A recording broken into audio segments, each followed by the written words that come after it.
Ledakan yang diduga bom bunuh diri terjadi di pos pengamanan pos. Berdasarkan informasi yang kami dapatkan, ledakan diduga bom bunuh diri. Pelaku peledakan bom bunuh diri di 3 gereja di Surabaya adalah satu keluarga.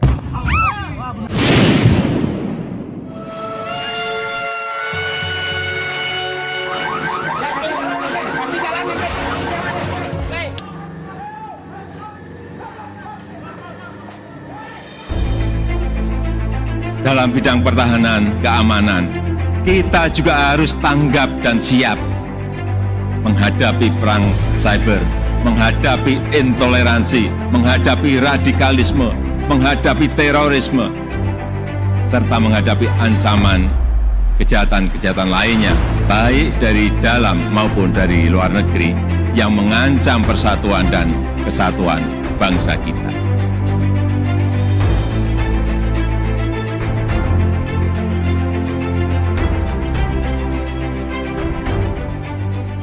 Peran di bidang pendidikan dibuktikan dengan telah didirikannya program studi kajian terorisme yang saat ini berada di Sekolah, Kajian, Stratejik, dan Global.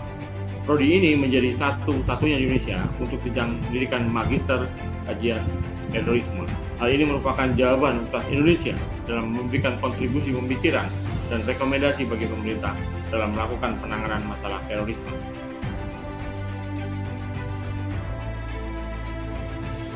Isu penanggulangan terorisme sehingga mampu memberikan informasi yang akurat dan dapat dipertanggungjawabkan.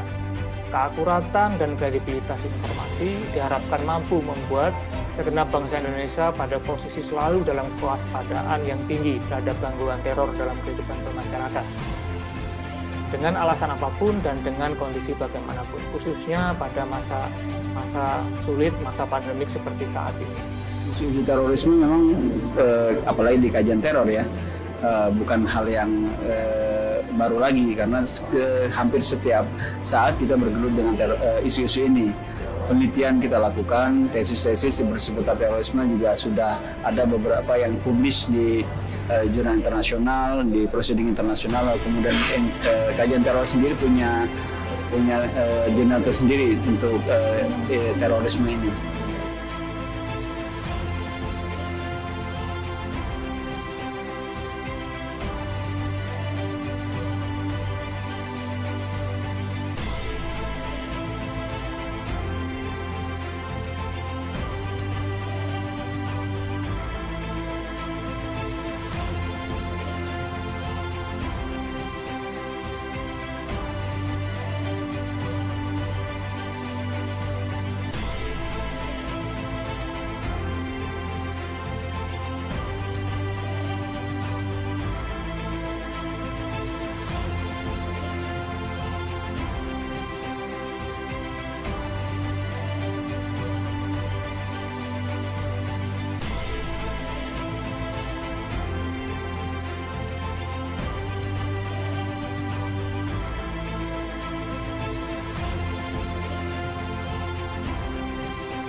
Selamat siang sahabat-sahabat kajian terorisme UI.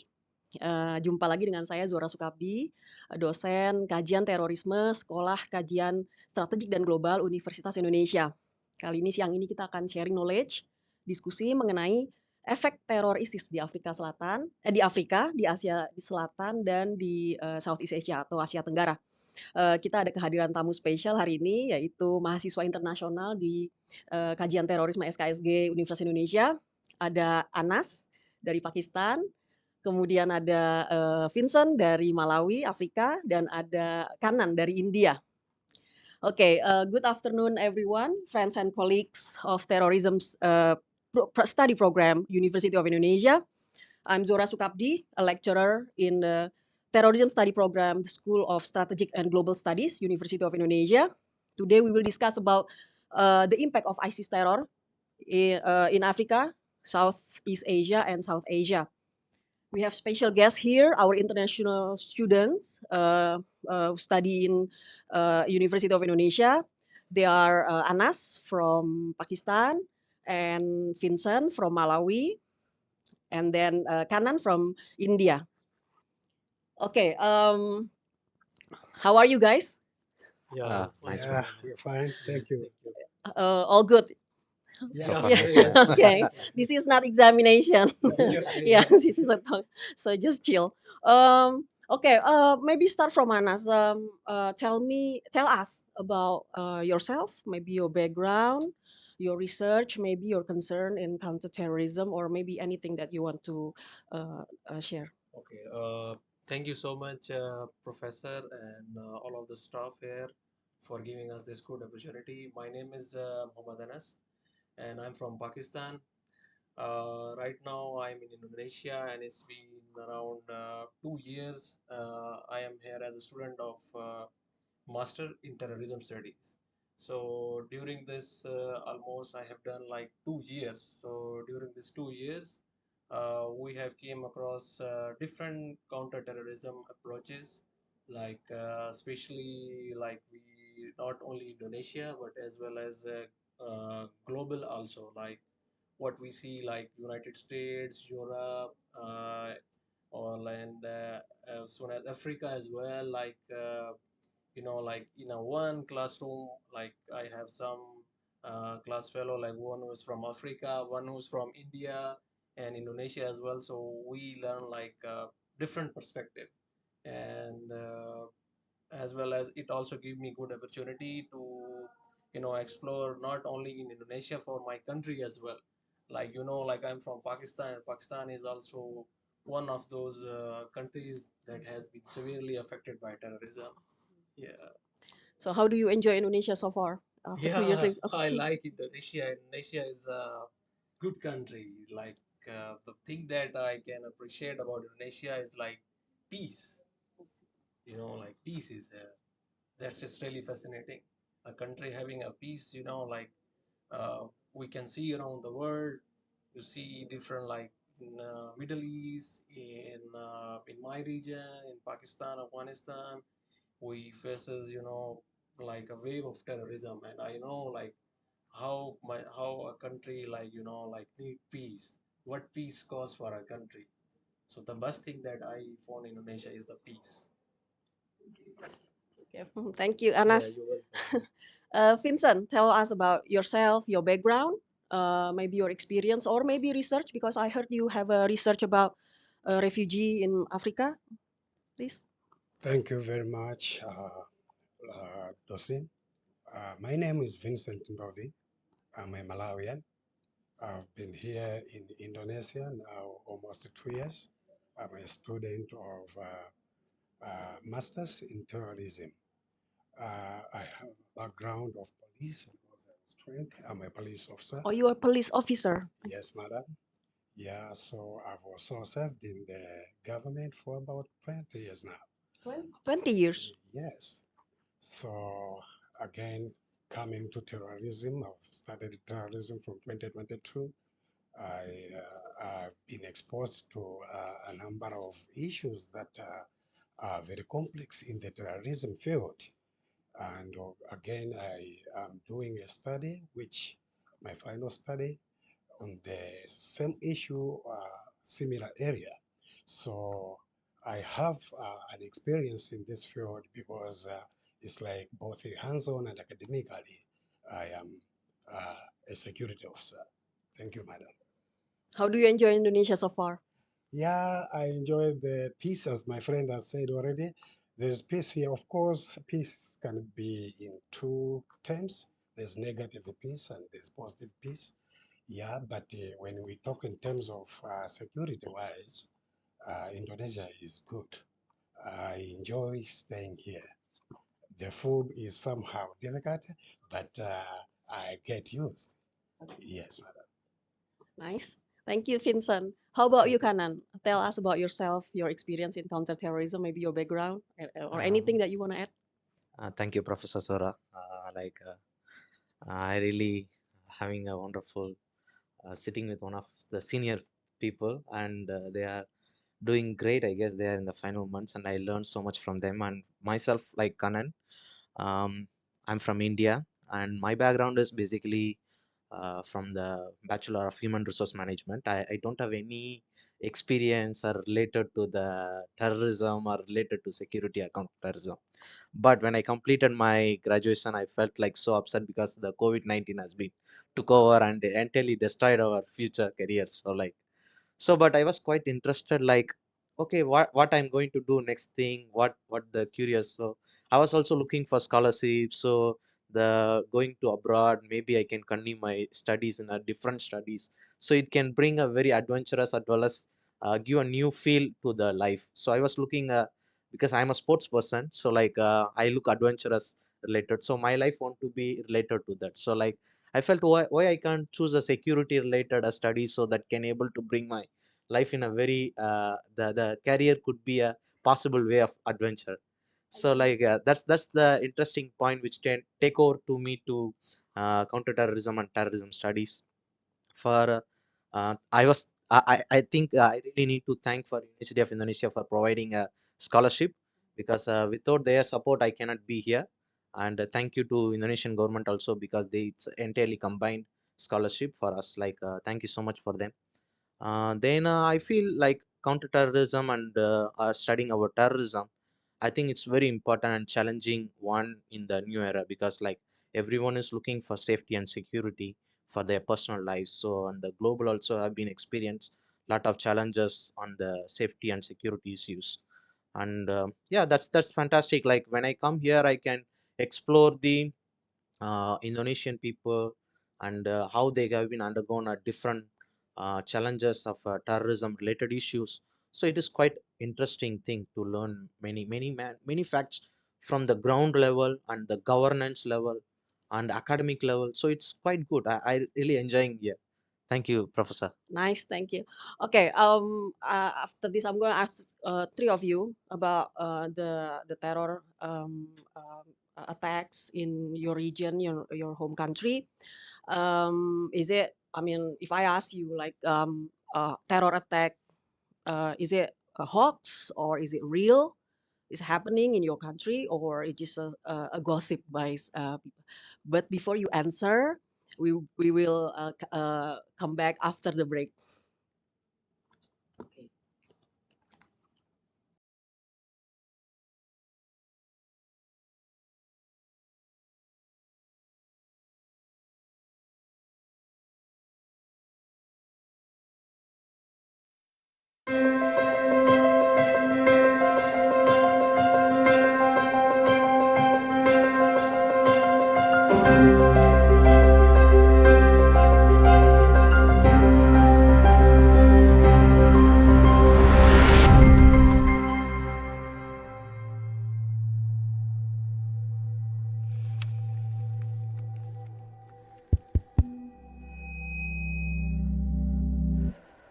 Saya yakin Indonesia akan menjadi jantung kepemimpinan dunia suatu saat nanti.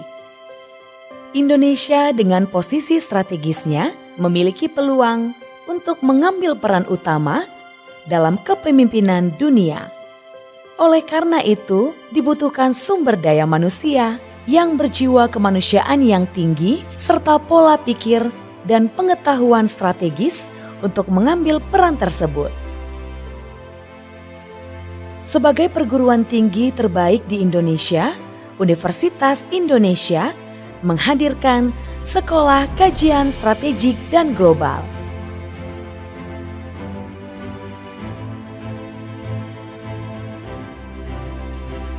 Lahir sebagai program magister, Sekolah Kajian Stratejik dan Global melalui metode dan kajian serta risetnya telah siap menghadapi berbagai persoalan bangsa secara lebih komprehensif.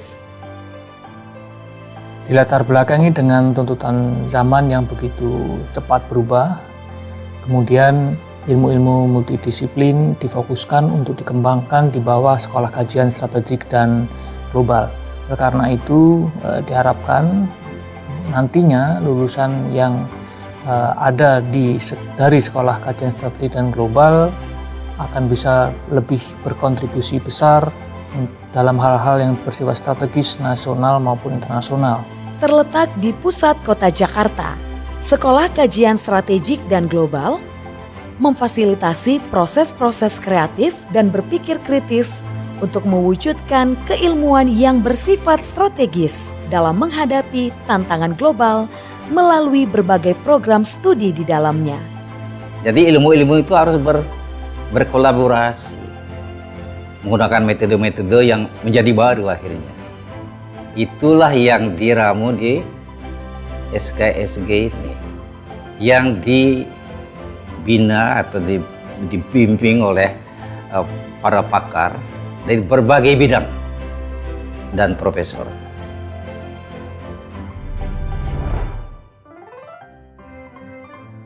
Program Magister Kajian Ketahanan Nasional, Program Magister Kajian Pengembangan Perkotaan,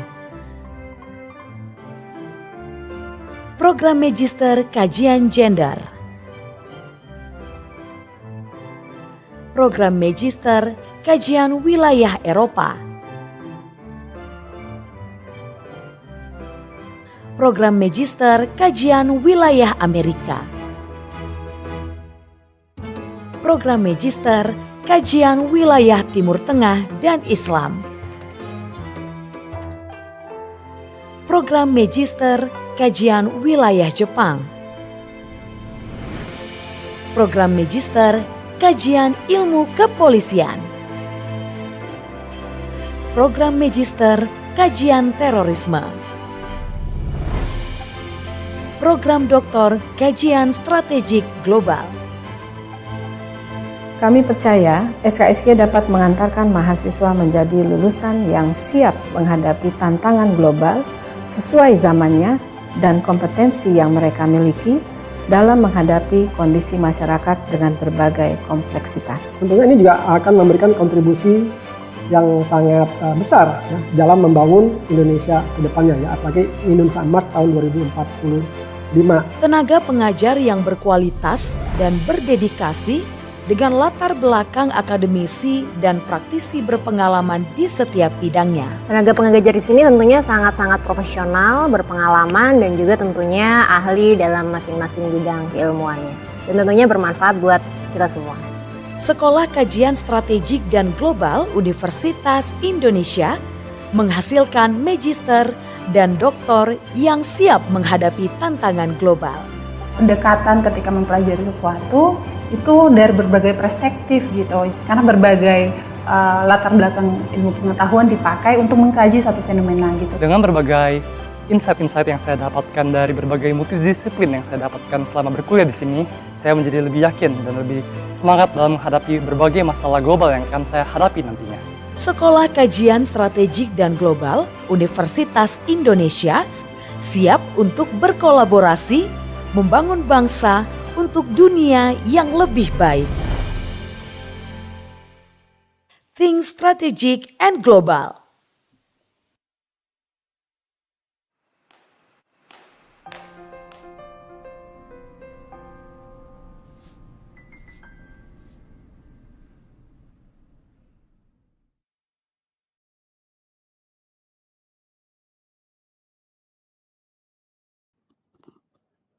Baik, kita lanjutkan perbincangan kita. Let's continue our discussion. from starting, maybe from, I want to hear from Vincent. Do you think the threat, we're talking about threat in your country or maybe Africa region, is it hoax or real? And can you name some examples or by who, etc., that you can share to us? Thank you, madam. Yes, threat is real. Of course, specifically, I cannot mention about Malawi because so far Malawi has never experienced any terrorism attack. But evidence is there that in the nearest, our neighboring country, Mozambique, there have been terrorism issues since 2017 up to now. And not only Mozambique, but Africa in the southern part of Sahara. We have had issues of terrorism attacks within Africa. So this threat is real and people are being displaced. We have got camps, refugees, and several issues of cities being attacked. So these things are really real happening on the ground. By who? ISIS also? Yes.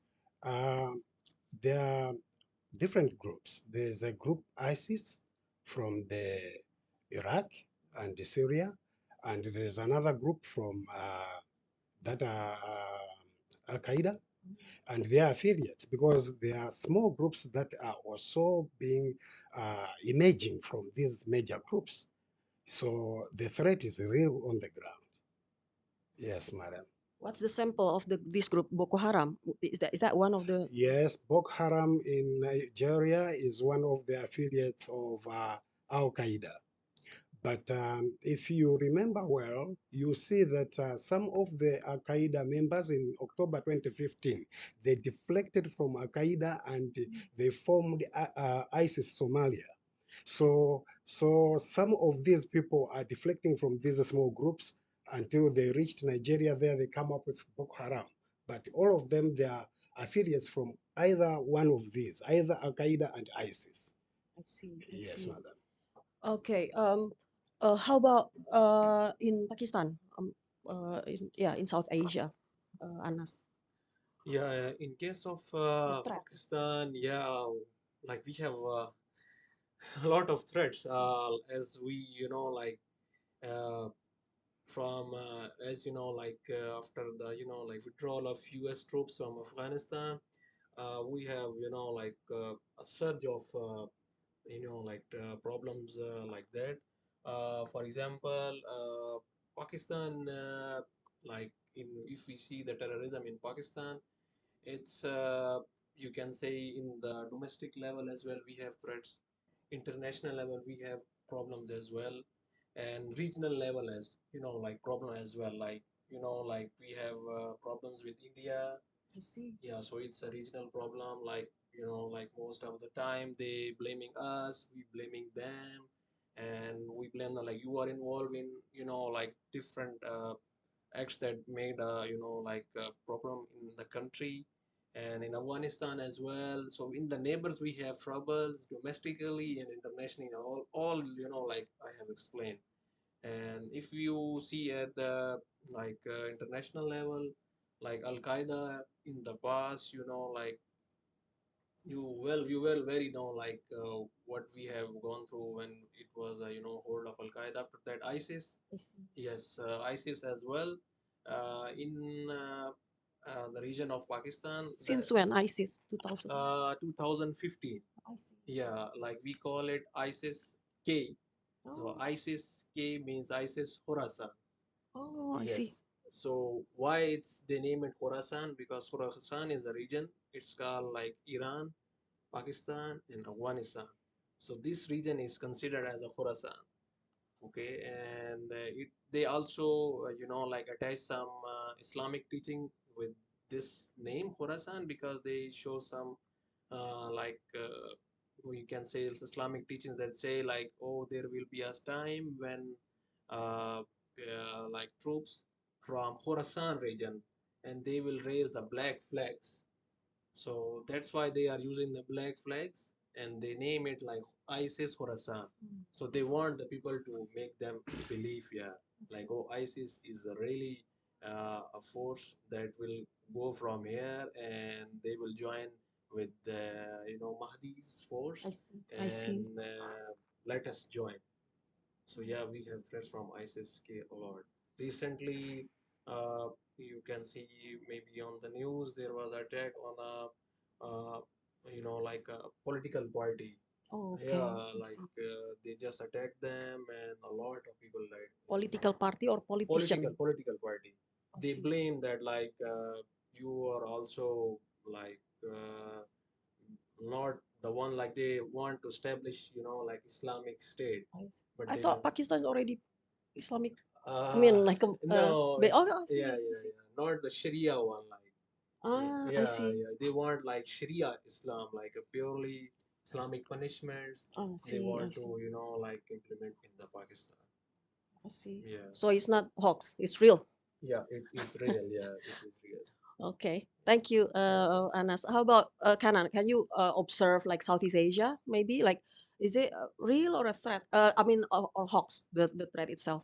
What do you think? Thank you, Professor Zora. Like, yeah, like, um, I'm from India, obviously. Like, we also gone through various national security threats from onshore and offshore areas, like from inter the continent of India, I mean, the part of India, as well as offshore also.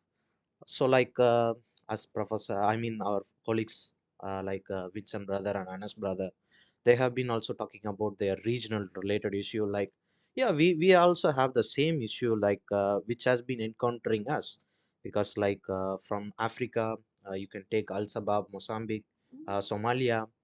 Recent issues being like the Indian merchant ships were being attacked by the communities, by the like the transparent transnational terrorist groups, ISIS affiliated link with Al Shabaab.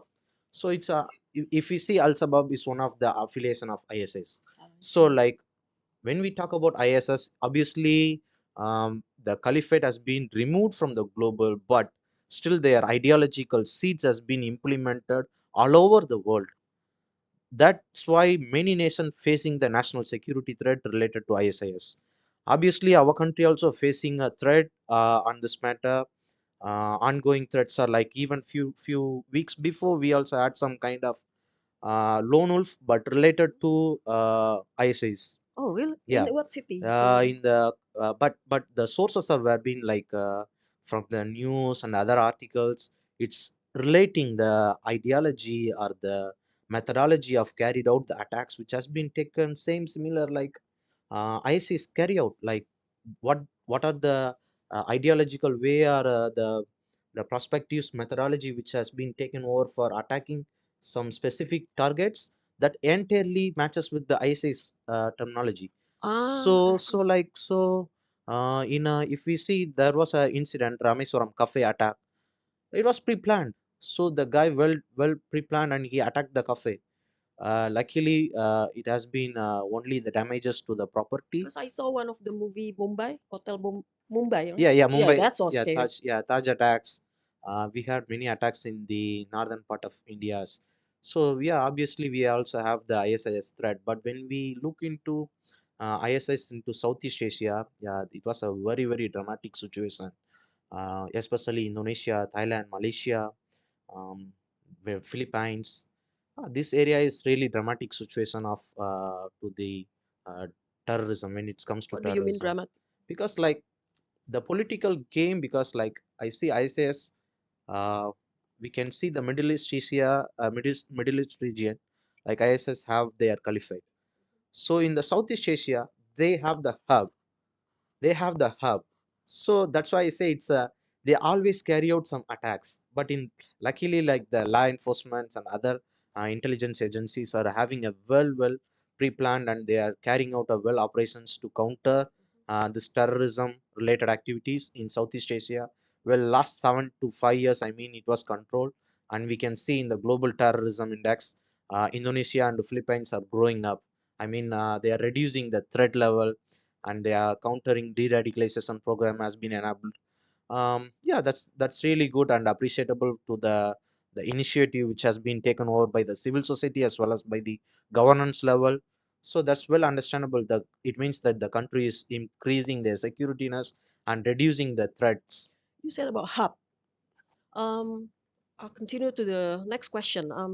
Some analysts say that there is a shift between the attack in Middle East and then to other region like in South Asia or Southeast Asia and then in the Africa. Why do you think there is a shift from Middle East and then to, because you mentioned hub earlier, is it like we are like so helpful to the ideology or something?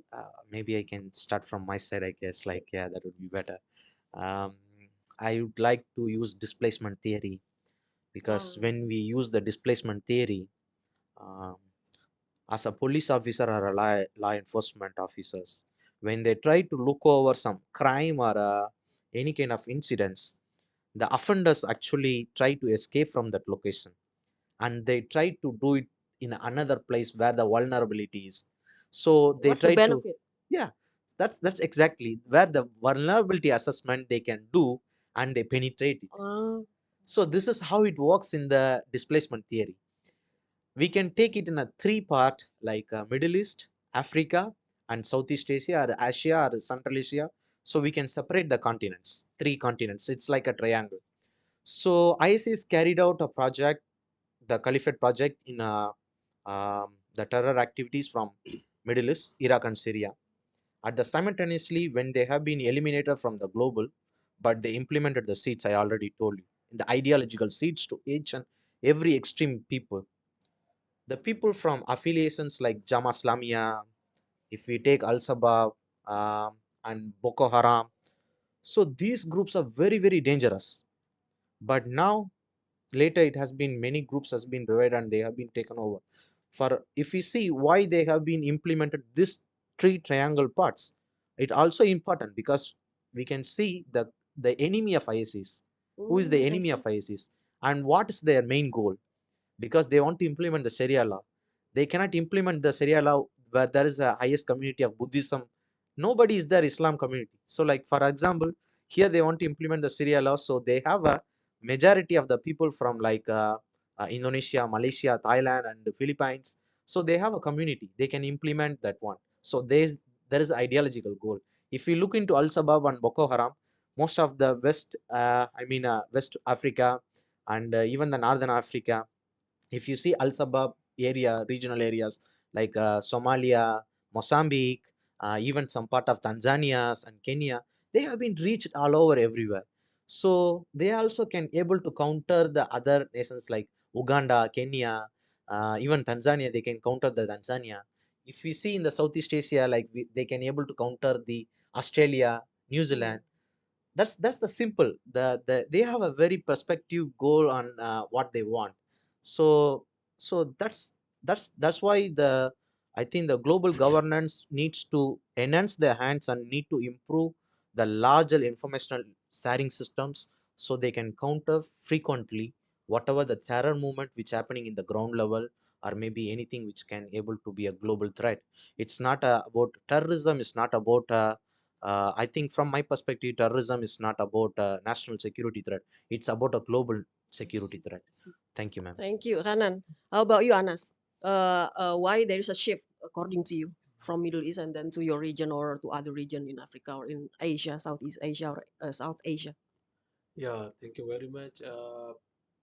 If we see in case of like South Asia, especially Pakistan, and why there is a shift from Middle East towards our region. For the first thing that is common here, like being a Muslim, like they are also Muslim, and we are also Muslim. So like they just supporting, like like religion is something that is very sensitive. I see. Like if you like you met with someone, yeah, like maybe same ethnic, okay, maybe same country, okay, but when it comes to religion, you are very like closely affiliated. So this thing that I believe like that make different from terrorist organization that became like strong in our region. This one. The second thing is that, yeah, like different political problems, like we have in the past, and in right now we have phases like political instability, like making vulnerable our country to let us being So they use connected. momentum of the turbulence inside the country. Yeah, That's yeah, what you like mean? that, yeah. And after that, I the thing that I also I believe that like regional, we have also different terrorist organization. Like you can see in Pakistan, in the tribal areas, we call it TTP, Tehreek Taliban Pakistan. Ah, Yeah. that's So yeah. ISIS also or Al Qaeda? No, no, they are not ISIS. They are very different. And they also want to implement, Islamic State, a real Islamic State in Pakistan. So already we have that one. So from Middle East, Plus, yeah. from plus, So yeah. it's like a hike because of that one. And like these kind of things make them to connect in our country. And right next to us, yeah, our brother country, Afghanistan, they have been through a wave of they have a history. We always I always pray for my our brother country to promote peace. If we in like you are living somewhere and you have a neighbor next to you, like he has a problem, obviously you will be affected. So like this is, I also believe, like one like factor that makes us like unstable, instability. I see. So Yeah, stability should be set up in the region, not just one country yeah, in one yeah, country. yeah, I believe like that. Like in case of Indonesia, like I yeah, like like you call it ASEAN. I Yeah, see. ASEAN, when there was an after 9/11, when Al Qaeda and that stuff, a hike of terrorism, ASEAN joined together. Indonesia, Singapore, Malaysia, and other countries, you people joined together and support each other. After that, like right now, you can see Alhamdulillah, there is a peace in this region. So I believe, like, if terrorism, yeah, it's not, you cannot say by yourself, it's like a regional problem. Like with the support of other regional countries, yeah, it's possible to make a peace. I see. How about you, Vincent? What do you think? Why is shift? Is it real? Is there any like a real shift between Middle East and to Africa, and why? Thank you, Professor. Yes, in Africa, it's a different story because if you look at the shift of the ISIS, let's say from the Middle East to Africa, mainly it is because of weak government. In Africa, most of the governments are very weak, and What do you mean by weak weak government? governance. Weak governance. What do you mean by Yes. that? What I mean is in Africa, governments do not put in place uh, rules that should secure and protect their people. Most of the governments in Africa, they leave loopholes for international interference. Yeah, so for example, ISIS, after the pressure that it went through in Iraq and in Syria, after being defeated there, they decided to come to Africa. So they looked at uh, the governments where they can penetrate, and they came to Libya because Libya by then, if you remember, was just defeated, and the collapse of the government was just after the Americans and the death of Muammar Gaddafi. So it was like an opportunity for the ISIS to expand their influence within Libya, and they occupied the Sinai area. So it was from there where they started operating within and across Africa. Yes. And another point on African perspective, we can talk of uh, fragility of states. On that one, if you note the fragility index, more especially of 2016, you are going to see that on the top 20 fragile states, in the world. Almost 10 of them are Muslim majority states. So you see that fragility is taken as a condition variable where they can find an opportunity to penetrate in. Yes. Including also, I remember one of your research is a refugee coming. Is that also one of the factors? Exactly the same. Because the countries are fragile, you find that they have opened, and because they have opened, they are taking that opportunity to expand. And another point is historical and political grievances, because of the type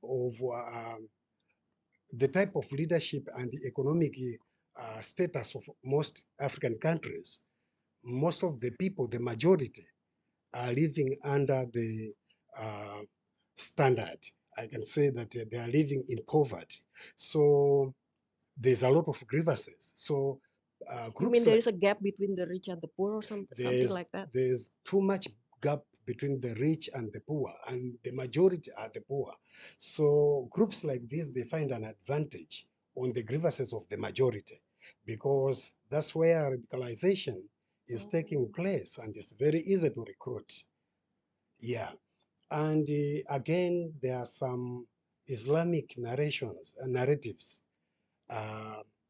Because of the ideology, you find that there are beliefs like part of Kabbalah, which means, which highlights it is an honor for a Muslim to die in honor than to die under the For a noble, like Shahid. corrupt regime. So I see. so such narratives has been an influence or so that people are easily taken up and accommodate these foreign groups. Is there any like Robin Hood, like that? Because you mentioned about the gap between the poor and the rich, and then Robin Hood, right? Stealing and then to Robin Hood to steal from the rich and then give it like pai. That is common, and where the majority are living under the poverty line, that is something they cannot run away from. So that is that is the biggest problem most of African governments or African people meet, and that also is what is giving a loophole for such terrorist groups to come in. And the most common there is Al-Shabaab now, which has infiltrated to the southern part of Africa up to Mozambique. Yes, Professor.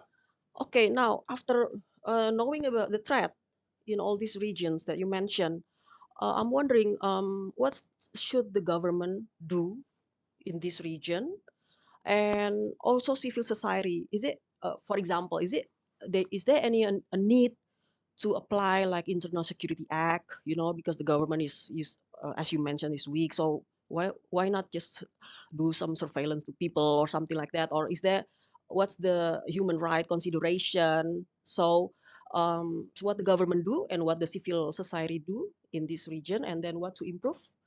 But before you answer, we will come back after the break.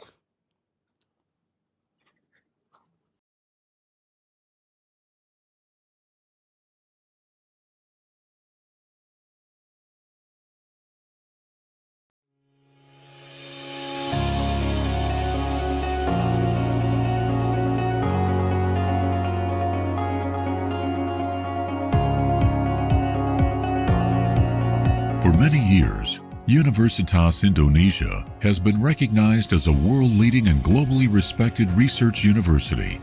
Universitas Indonesia continues to pursue the highest achievements in terms of innovation, development, and novelty in science. Universitas Indonesia has 3 study clusters with 14 faculties, 2 postgraduate programs, and a vocational education program.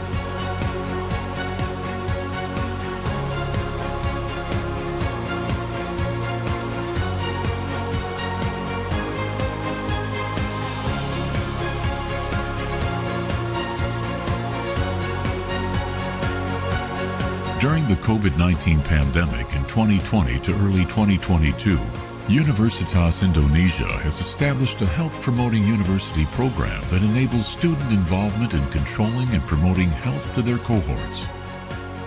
Universitas Indonesia has succeeded in becoming the best campus in Indonesia and keeps pushing itself constantly to be in the high rankings of world universities.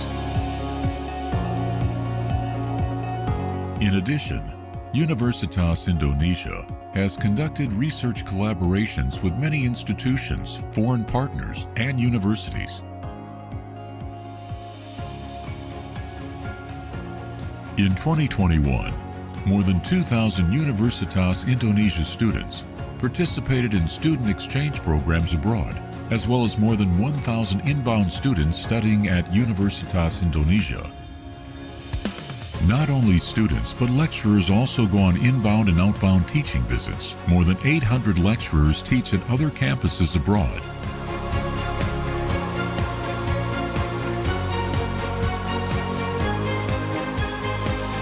Universitas Indonesia actively collaborates with many world-renowned universities and several education and research associations, as well as collaborations with faculty networks.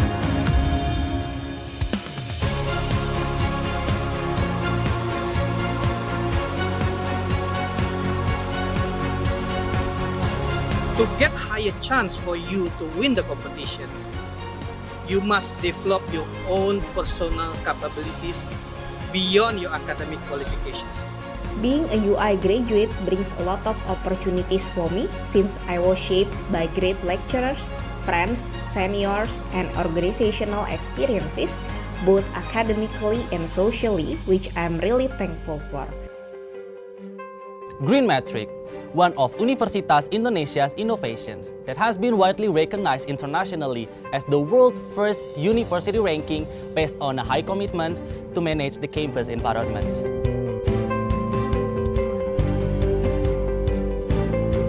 Universitas Indonesia needs to build constructive interactions between departments based on the principles of togetherness, transparency, accountability, responsibility, independence, and fairness.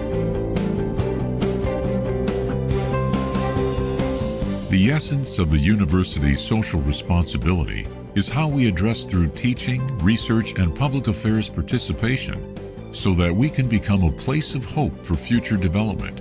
In addition, how does Universitas Indonesia makes a real contribution to the government through in-depth analysis related to strategic issues and national policies. Innovation and entrepreneurship are important components of Universitas Indonesia's intellectual ecosystem.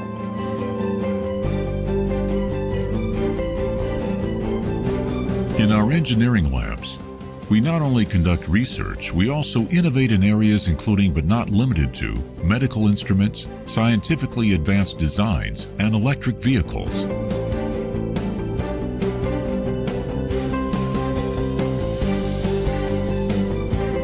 The process begins when University of Indonesia academics identify a problem and come up with a solution. University of Indonesia academics who come from different fields of study seek solutions through various research materials, research and creative innovation, until we find a solution to make an impact on society. We have built a startup culture over the past few years that inspires academics to have a problem-solving approach. And for more than a decade, we have been working hand in hand with government, state-owned enterprises, and private enterprises in empowering small medium-scale business sector and entrepreneurship development as a part of Sustainable Development Goal. We learn, we do research, we innovate, and now we are transforming.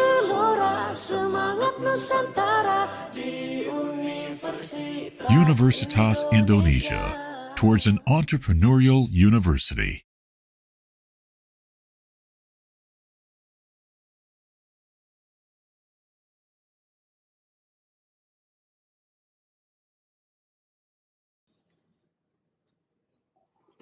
Baik, kita lanjutkan perbincangan kita. Let's continue our discussion.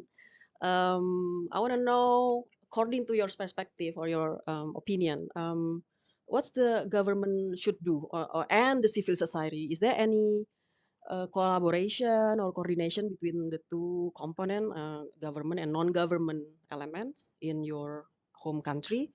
And maybe add some what to improve, maybe according to you, like you maybe from the civil society side or the government side.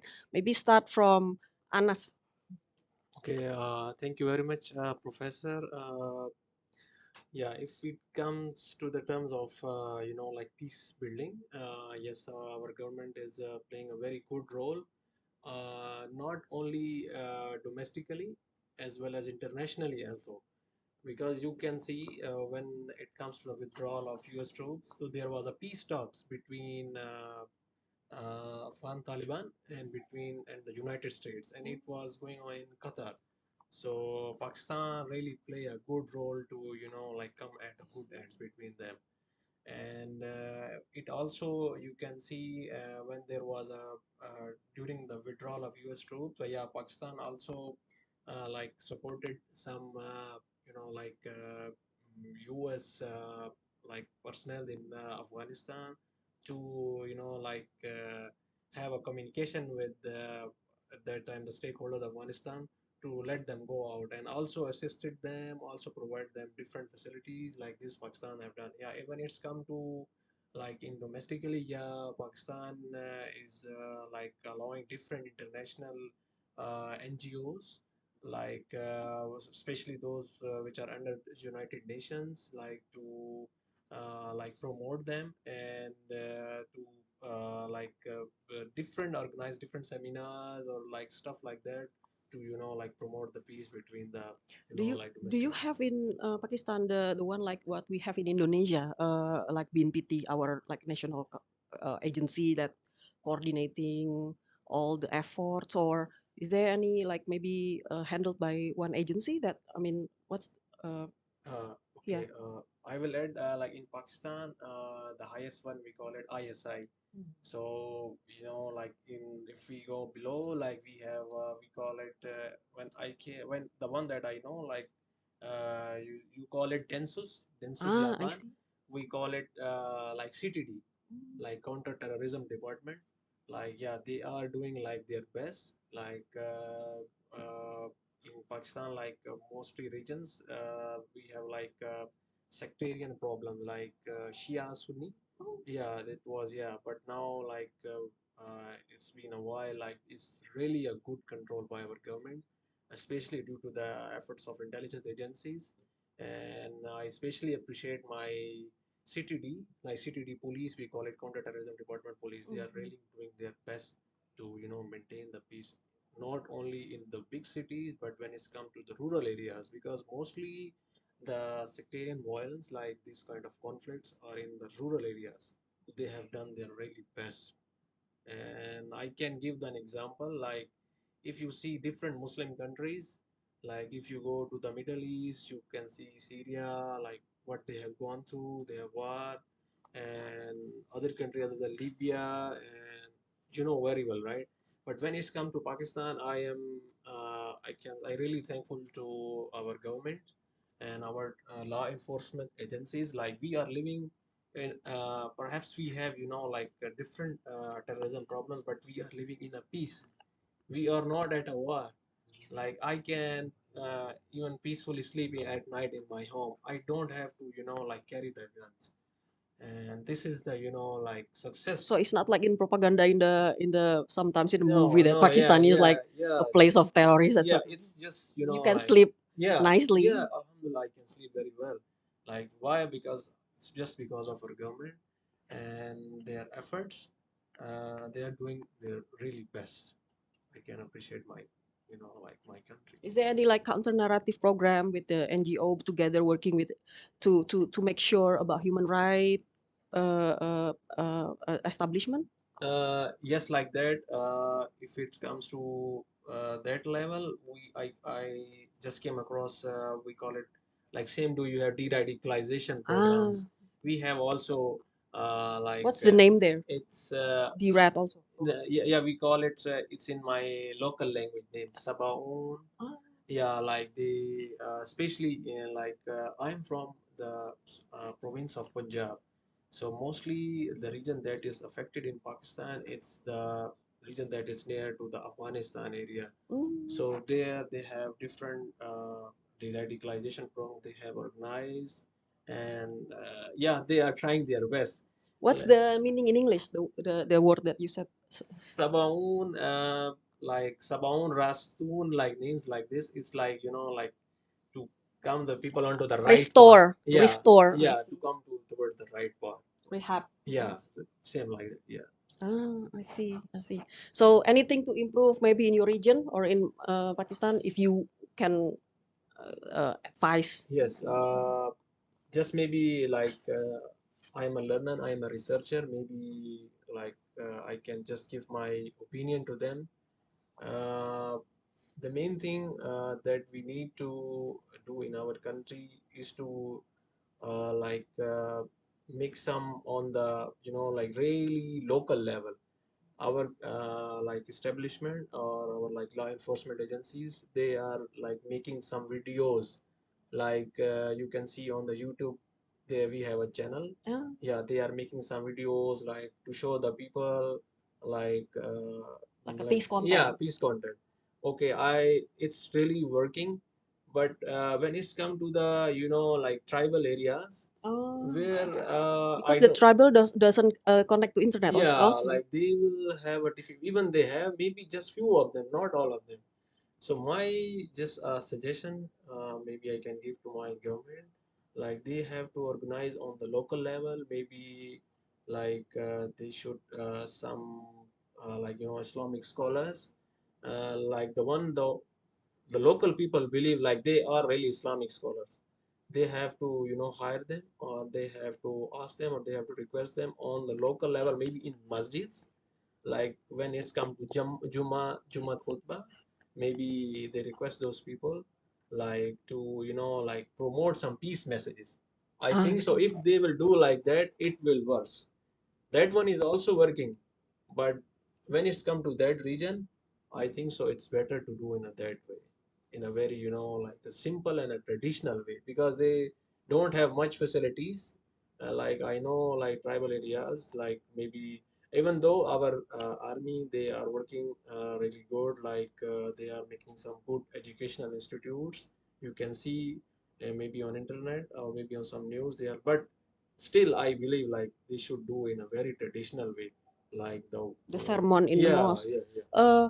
So the sermon in the mosque is not centralized, right? So every mosque can have their own sermon, right? Like in Indonesia, like before like it was, but now it's very centralized. Yeah, like yeah, our government has a really good control. Even like I still that's why I say like even this kind of conditions, like I am living in a peace, like we are not at a war. So why who is like what who is like like responsible, who just do with it is our government, it's our army, it's our law enforcement and different intelligence. Because of them, they are doing their best. That's why we are still, as compared to other countries, we are living in a very good conditions. I see. I see. Interesting. Very interesting. How about you, Kanan?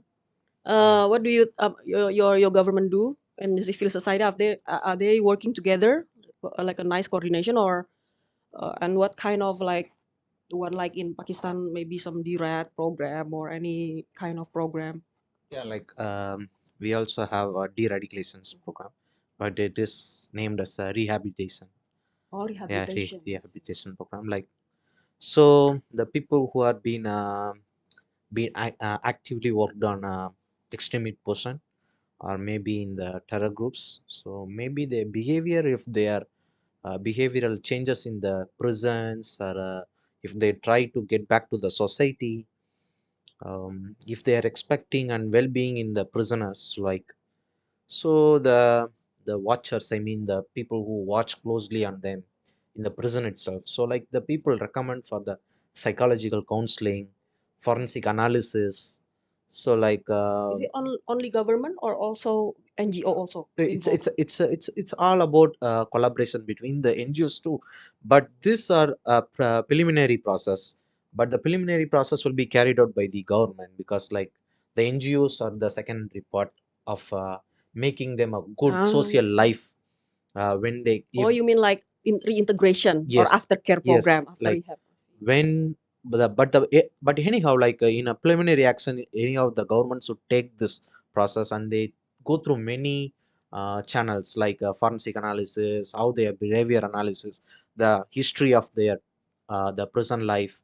So after when they get back, how they are going to live a life, how to make a skillful, so they collaborate with the NGOs and they bring a new life for them if they want to be in the society back as a good human being.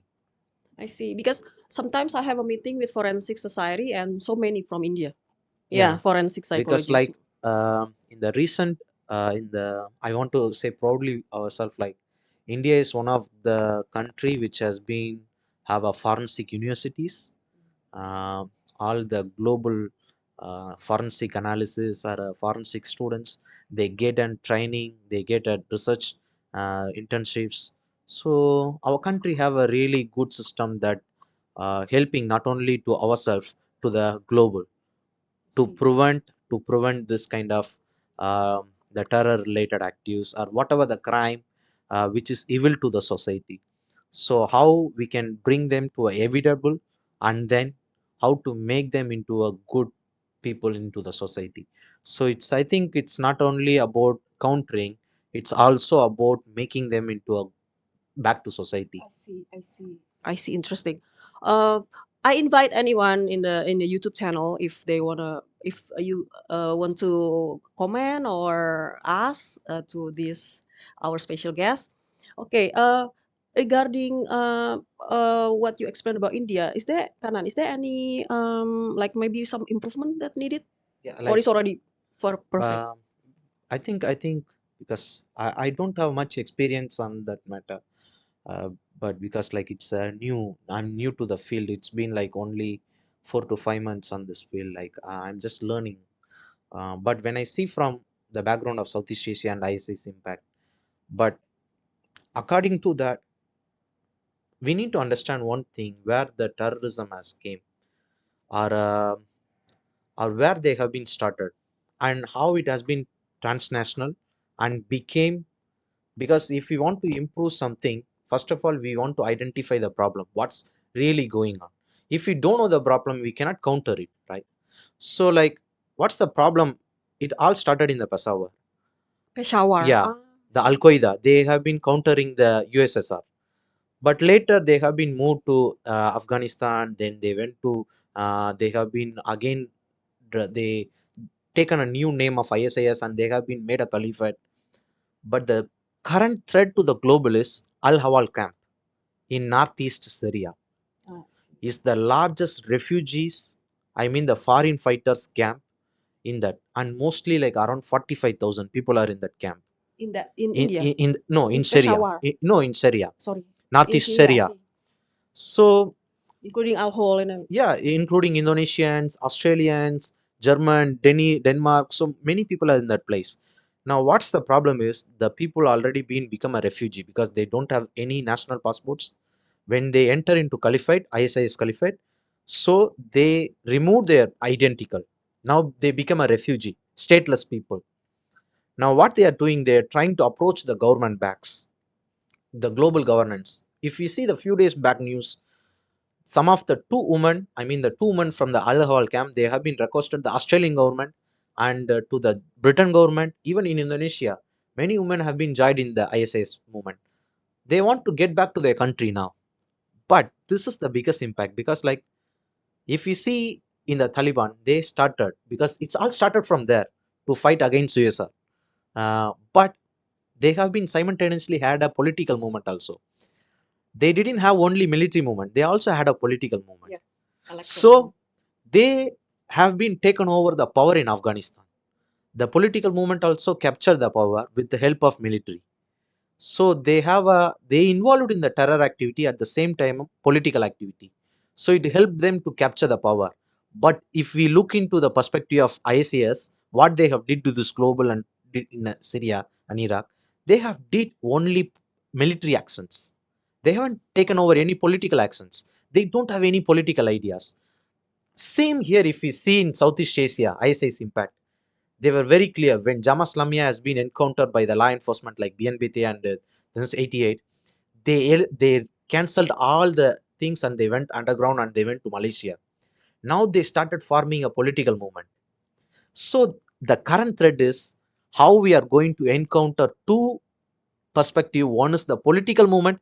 If they come with the political movement, it's easy them to capture the power of government. And at the same time, what about handling the refugees or the stateless people who went to the foreign fighters? So how it going to be handled them? Because it's going to be a biggest threat. If we look into Australia, already Australia, the Western countries are already been to the always been victim of terrorism. So if they come back again, or their relatives may be very angry at their government, they become a lone wolf. Who knows that? Because the psychological behavior can change and they can become a self-terror or radicalize themselves and they can attack the government. So there are many threats. So the government should analyze what are the perspective, what kind of things we are handling on terrorism and how it could able to affect in future. So it's not only approaching the hard way, it's also need a soft way, because when it comes to political movement, they need to handle it very, very carefully. Because last few months I was in Sumatra and I was doing a research on sleeper cells. So when I see the political movement of Aceh and so that impact, how it's impacting the Indonesian elections. So it's so quite interesting. That's the thing. I think the government need to handle this matters very, very Political level. because we can see they were fighting USSR and I mean the US military troops and other Western military troops have been hardly fighting in Afghanistan. But what they didn't done anything. Now they came back again to the power. Taliban came to the again power. They were building the friendly relationship. They are handling the embassies with China. They Looking having for a investors. bilateral agreement. They are doing a governance process. They are release their own passports. This is how it became. Like when you give a power, same as my brother said, what Al Shabaab doing, like from last 3 years, Al Shabaab is doing a political movement. One of the party which is also doing by the military wing. At the same time, if you see in Mozambique or especially in Mozambique or in Somalia, the political movement carrying out very, very fast. They are enriched in political movement because they believe military actions can able to take a failure. But if you take a political movement, definitely the terror groups can control the power. So this is what I want to say to the governance part. Like people should focus on this new terminology of terror movement on the way of political. Thank you, ma'am. I see. Interesting. How about you, Vincent? In your country, like what the government and the civil society do, and maybe an improvement that you suggest. Yes, madam. Thank you, Professor. Yeah, in Africa, much of the emphasis has been put on joint operations. Governments. Between government in Africa or government and civil society, non-government No, NGO? between joint, because of the cooperations that have been created there. We have ECOWAS to the west, we have got SADC to the south, and also the eastern part, they have got their own cooperation. So to fight to combat terrorism, they came up with a joint operations. They are working together. Yeah, it's a kind of capacity building, you see.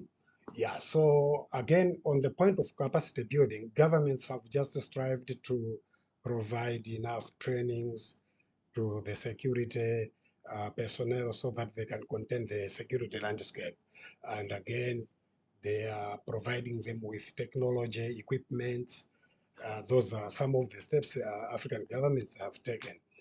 And in the area of civil society, as you have highlighted, the African governments are engaging what we call community engagements, where they involve religion and even in the civil society to engage the people in civic education, things like that.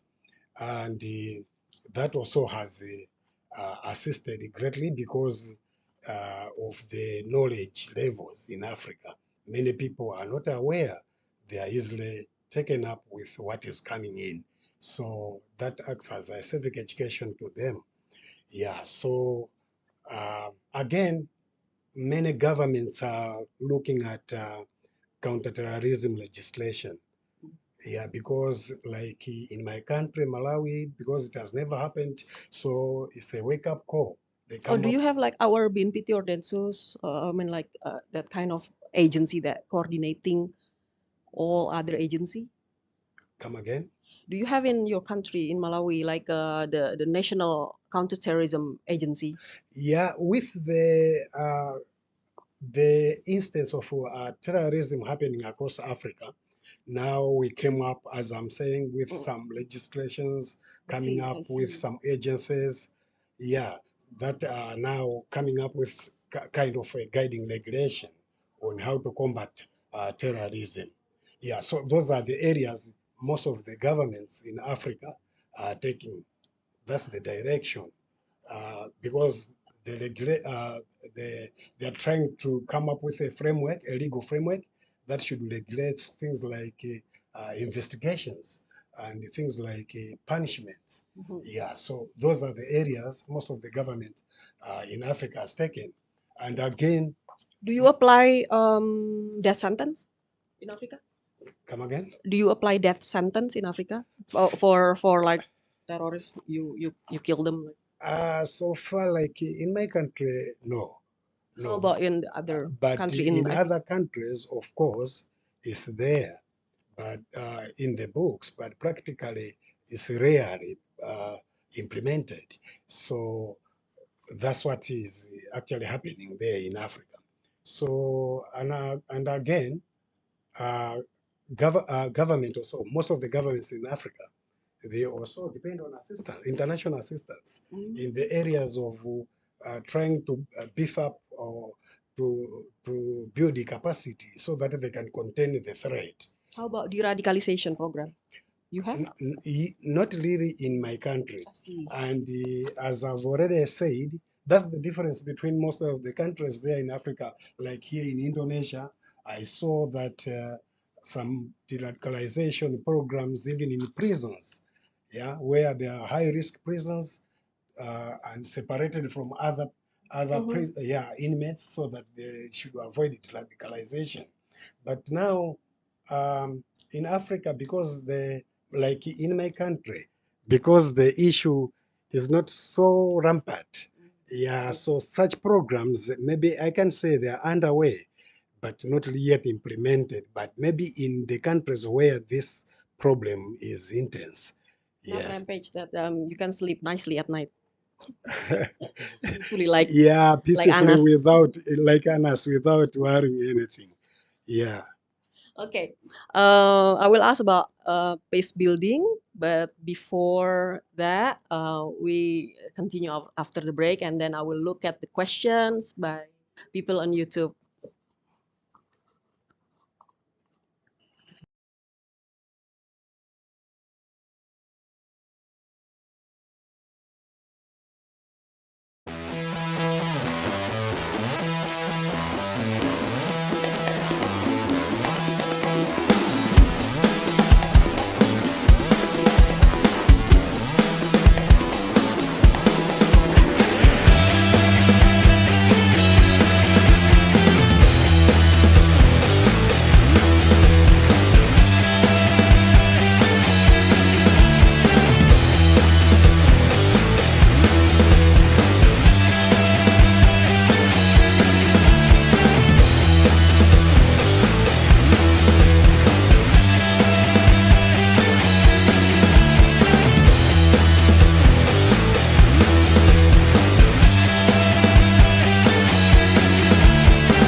Assalamualaikum warahmatullahi wabarakatuh.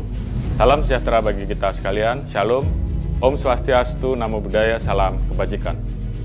Sekolah Kajian Stratejik dan Global Universitas Indonesia merupakan penyelenggara program pendidikan yang unggul dan telah memberikan kontribusi nyata terhadap perkembangan dan kemajuan kehidupan masyarakat Indonesia. Saya, Jenderal Polisi Dr. Andes Listio Sigit Prabowo MSI, Kepala Kepolisian Negara Republik Indonesia, mengucapkan terima kasih dan apresiasi setinggi-tingginya atas segala ilmu, pikiran, dan gagasan yang telah diberikan. Tentunya ini menjadi pengalaman berharga bagi saya karena memperoleh kesempatan untuk mengenyam pendidikan di Sekolah Kajian Stratejik dan Global Universitas Indonesia.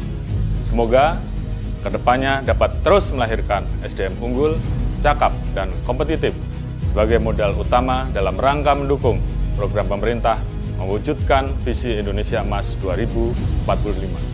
Sekian dan terima kasih. Wassalamualaikum warahmatullahi wabarakatuh. Om Santi Santi Santi Om. Salam presisi.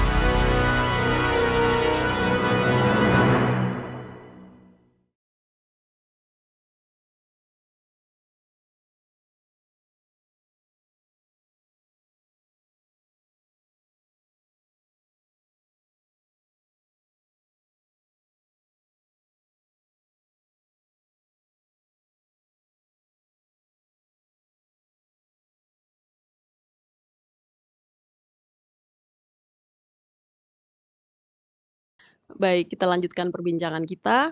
Let's continue our discussion. I would like to ask you guys about peace building.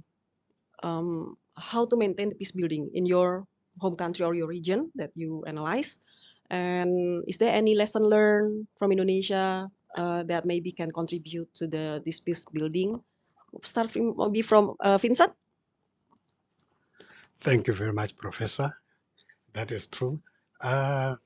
Peace building, like I will talk in the perspective of our neighboring countries.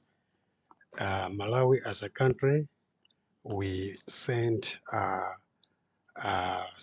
soldiers military to DRC for peace building.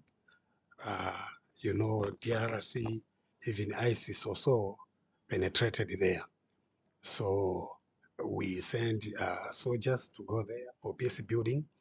But now, when I come to your second part of the question, comparing Indonesia in terms of peace building and Malawi, I have noted that in Indonesia, there are programs that you do here. I highlighted in my first explanation about how the inmates are treated, like separation of high-risk inmates and those who are the other inmates to avoid radicalization. That is also another area where I see that we can improve, like in most of the governments in Africa, because that also has a greater impact in the countering radicalization. So another area that I noted is how you rehabilitate the offenders after prison so that they can you can integrate them back into the society. Last time we traveled to Bogo, where we met a community. In a community, we talked to several people. We saw that that is a very good government initiative, because those people now they are accommodated back in the community, in the society. You see, they have been given value. Now they are accepted. So that is another program. The area of a program that I saw is so admirable that is done here in Indonesia. I'm not very sure what happens in other governments, but in most of the governments in Africa, you find that to be accepted back in the society after having taken part in such kind of activities is not very easy. So that's the area we lay. Also, you mean that there is a rejection from the people from their home village or? Of course, because these issues are just like in my country, they're just being head from outside neighboring countries. So similar issues where criminal activities have been involved, individuals to come back into the society is very difficult. Then people will not accept them. They will look at them as people who have got a different thinking ability altogether. So it's very hard. But now people are coming in with programs to rehabilitate such people and again accept them back into the society, which means education has to go both sides. The offenders themselves to be rehabilitated, and people should be civically educated, should accept them as normal back to their society. Yes. So that's how it is like in my country. Yeah, I don't have much knowledge within in the neighboring countries how they are conducting programs of those who offended and they have served their sentences. They are coming back. I don't know how they do it. Yes, Professor. I see. How about you, Anas? Thank you, Vincent. Sebelumnya saya announce juga mungkin di YouTube kalau ada yang mau bertanya pakai bahasa Indonesia nggak apa-apa, nanti saya translate. Silahkan. Lanjut. Yeah, Professor, when it comes to like you wanna know like what I learned from Indonesia in terms of like counterterrorism or peace building that I can suggest to my country. Yeah, first of all, I would like to say thanks to Universitas Indonesia and Indonesian government that give me this opportunity to learn like about what Indonesia have done for the counter-terrorism measures. Yeah, first we see like Indonesia have done a very unique strategy to counter the terrorism. Like we know what we have, like after 9/11, really everywhere you see hard approach, but the Indonesian approach is really really unique. Like Indonesian, the government, like they give the task to the you call your local one Densus 8, like when they have like terrorists in the prisons, they try to maintain a relationship with them, like not in the way like like beating them or maybe doing the human right violation that have been done in other countries, but they maintain a relationship with them, like trying to a very short way. Like I just read one the famous one, what we call it, Ali Imran, and the one like that, like the police officer, like they try to talk with them by some time, they keep talking and talking, and that is like they try to believe on that one, like oh like because they believe like police, they don't believe like they are the one, like they believe that they are like the one who are against them, and they maintain relationship with them. After that, they like make them to de-radicalize. So Indonesian approach is really unique. Like they don't do with the beating people like terrorists and blah blah like that. After that, like doing this, they make like connection with them, and they got a lot of information. I heard like about J, like Ali Imran, and there is another one like his name is maybe Abbas, and he like like he helped Indonesian police to let them know about the different like the system of jail and like how they like all the system they doing this one they implement that, and so that's why I also like learn from Indonesia. Like this is really a unique approach. I didn't see this approach in different. Even you have Malaysia, Singapore. I see. No, not like that. So this is really a good one. And after that, even I heard like the police, they don't have much funding from government, but they done by themselves, like like private donations, and they make it good. Second thing that I want to add my practical experience, my brother Vincent and me, thanks to respected professor from like terrorism studies, they give us opportunity to go to the de-radicalization center in Santul. So that was really a unique experience. Like, like I was kind of uh, hesitating, like how can I talk with a, like an ex-terrorist, but it was really fascinating. Like a guy who was the background of really being an extremist and involved in, and the way you see, he's like a normal person. So even like I see there are some recidivism cases from Indonesia, but still it's I can appreciate, and it's really good. And we went there to the radicalization center. We talked with terrorists, and it was really a amazing experience. Like how they become radicalized and why they become de-radicalized. Indonesia also uses a good approach, like like making them realize about their families. Like you have done this one, like what? No, why don't you think about your family? So this was really good approach. Not beating them, yeah, even lost, but this is a really amazing approach. There is a question from audience, one of the audience privately, about the local groups in Pakistan. Is there any names that?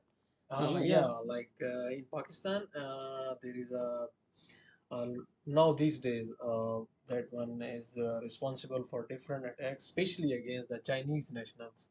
Yeah, because in Pakistan there is a big investment by uh, China, and we call it in the province of Balochistan, we call it BLA, Balochistan Liberation Army. So there is also been a different by our military personnel, like they are being like they have a support from India, like they are involved in different, especially suicide bombings. Yeah, maybe there was an attack in city of Karachi. There was a van. It was with some Chinese nationals. Yeah, it was done. They were by like suicide bombing. That suicide bombing was done by a female, and she was educated one. Yeah, she is highly educated, and she done the suicide bombing. BLA is nowadays it's pretty. How about the women role in Pakistan? Like, I mean, in the terrorist group, like, are they like still 20% or 50%, or I mean, if you can say how many percent women? Mostly, yeah, if it comes to Pakistan and the role of women, uh, that's why like this BLA, it's quite like more discussing this year because they are using women like to promote them and to use them in terms of suicide bombing. But when it's come to like TTP, the other ones, no. But this organization, yeah, they are like recruiting women. The like the known case that I already mentioned. Yeah, they are. Okay, because we have only 5 minutes. Kanan, is there any? There's a question from the audience about typology terror. Maybe outside this topic, yeah. I mean, is there any other kind of terrorism, like maybe Hindu and radical, or any other uh, in India or? Yeah, like, oh, thank you, Professor. I think for terrorism, I don't think there is a.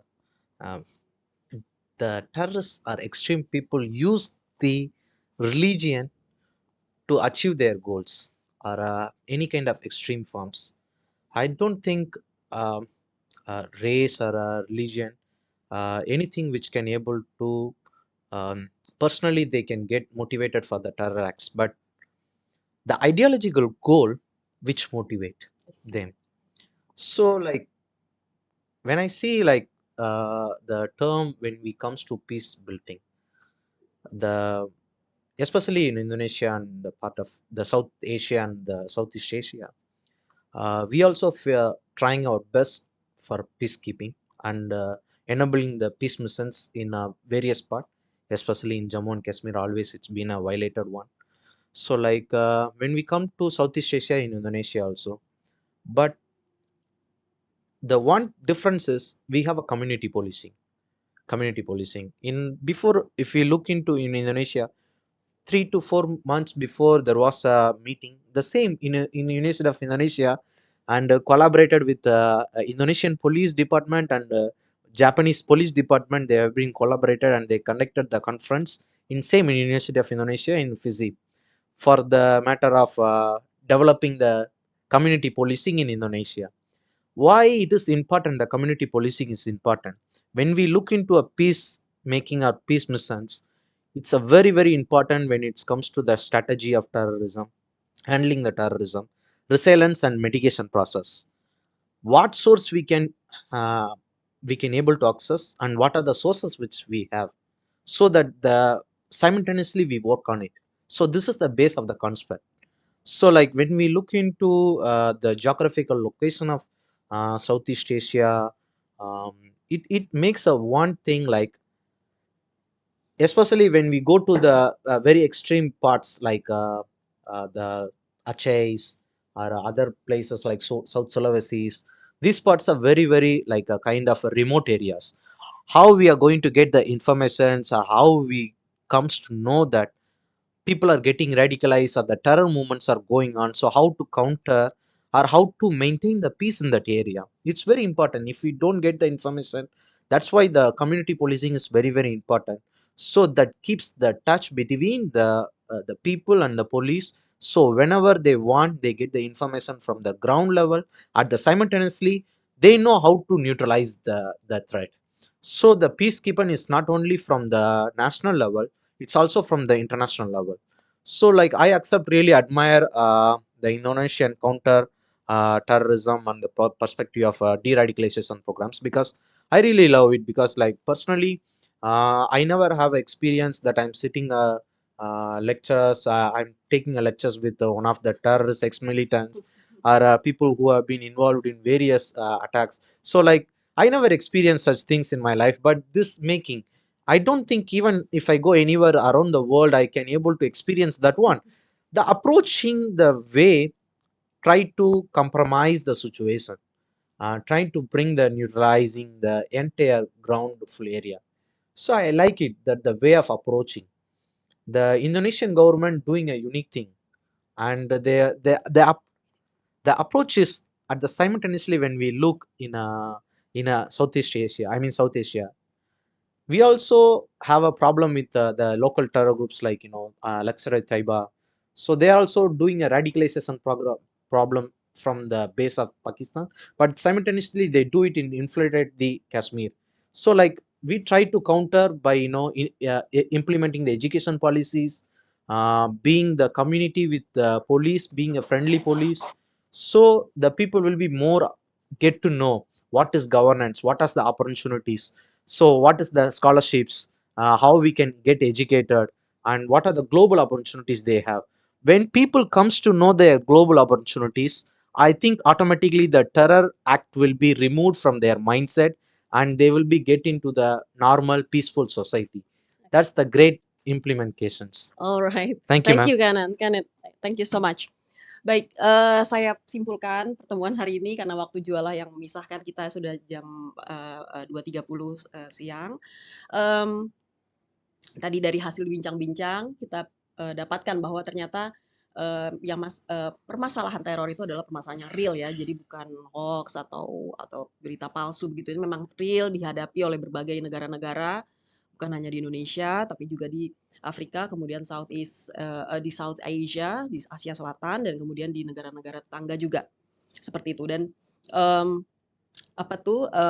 ada shift ya dari Middle East, serangan-serangan itu kepada negara-negara di Afrika dan Asia Selatan, karena memang ada grievance yang dimanfaatkan gitu oleh kelompok teror dalam menyebarkan ideologinya seperti itu. Misalnya gap antara si kaya dan si miskin yang tinggi dan sebagainya.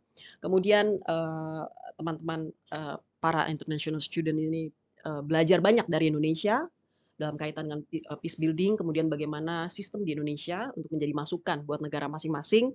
Salah satunya adalah belajar dari Indonesia mengenai bagaimana sih kok bisa ya di Indonesia itu mantan-mantan pelaku teror tuh kok bisa satu kelas bareng dengan mereka gitu, satu belajar di UI ya, di Universitas Indonesia, belajar S2 magister kajian terorisme. Itu hal yang tidak mungkin mereka dapatkan dan alami gitu di negara-negara lain, karena memang di Indonesia sistemnya kolektif ya, kita saling harmoni begitu, jadi kita masuk akal dan mungkin sekali antara orang yang mantan pelaku kemudian sama orang yang tidak pernah terlibat dalam terorisme bisa satu kelas bareng seperti itu. Kemudian ada juga yang dipelajari dari Indonesia adalah pengalaman mengenai set up peace, melakukan harmoni dalam society dan menerima kembali karena tadi yang disampaikan oleh Vincent adalah di Afrika ada kendala penerimaan kembali oleh orang-orang yang sudah pernah ditangkap kemudian kemungkinan akan di-reject atau ditolak oleh warga masyarakat tempat dia dulu berada begitu. Baik, that's my summary of this conversation this afternoon. I'm so grateful for the attendance of this special guest today, and I'll see you maybe in other occasion, in other topic. Thank you so much for listening to us. Please subscribe our channel. Thank you so much. Good afternoon, everyone. Salam sehat. Wassalamualaikum warahmatullahi wabarakatuh. Thank you, guys. Thank you. Thank you so much. Terima kasih.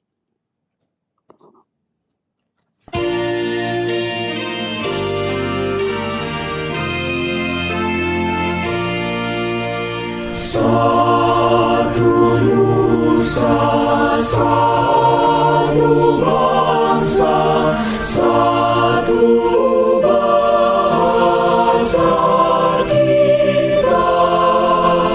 Tanah air pasti jaya untuk selama-lamanya.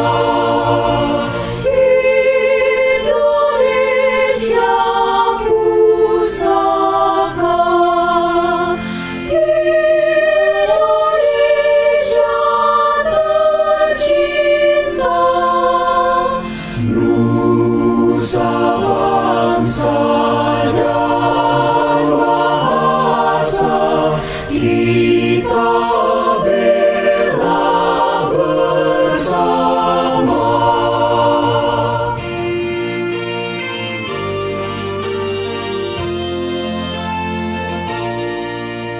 Satu nusa, satu bangsa, satu bahasa kita.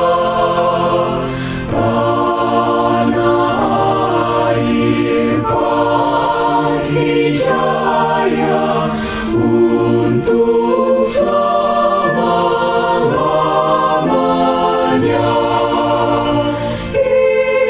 Indonesia pusaka, Indonesia tercinta, nusa bangsa dan bahasa kita bela bersama.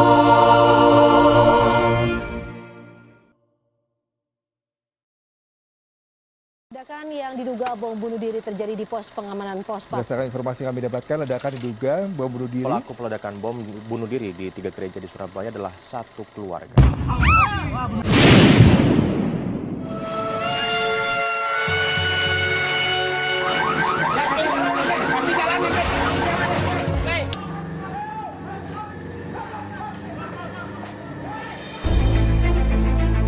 Dalam bidang pertahanan, keamanan, kita juga harus tanggap dan siap menghadapi perang cyber, menghadapi intoleransi, menghadapi radikalisme, menghadapi terorisme, serta menghadapi ancaman kejahatan-kejahatan lainnya, baik dari dalam maupun dari luar negeri, yang mengancam persatuan dan kesatuan bangsa kita.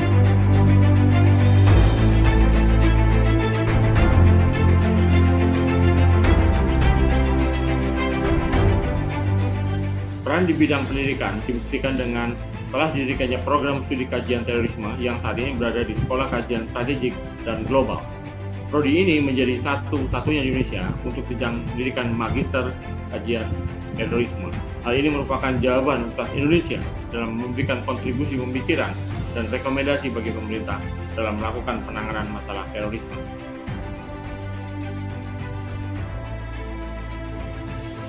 isu penanggulangan terorisme sehingga mampu memberikan informasi yang akurat dan dapat dipertanggungjawabkan.